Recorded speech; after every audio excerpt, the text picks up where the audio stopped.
Con piruetas como esta sobrevolaban los expertos pilotos del cielo de Valencia, acrobacias de máxima precisión que han sorprendido a miles de aficionados. Es bastante impresionante el momento que para los motores arriba en el aire y deja caer, va bajando sola y lo vuelve a encender. Tío, la verdad es que hay que tener muchas narices para hacer eso. Poco después, los hidroaviones aterrizaban en el mar para mostrar cómo actúan en la extinción de incendios. Y tras la maniobra, un saludo. Muy bonito, porque yo no lo había visto nada más que en las películas. Ya sin máquinas, la patrulla Papea del Ejército del Aire se lanzaba desde más de 3.000 metros de altura a 200 kilómetros por hora.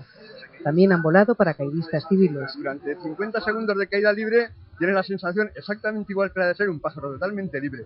Aviones históricos, avionetas y helicópteros como este de aduanas en plena persecución han demostrado lo que son capaces de hacer. Ahora solo hace falta que ahora luego vengan los aviones, venga la patrulla Águila, que estamos esperándolos impacientemente. Al final, el siempre fascinante vuelo de la patrulla Águila, una de las más prestigiosas del mundo, ponía el broche de oro al Festival Aéreo.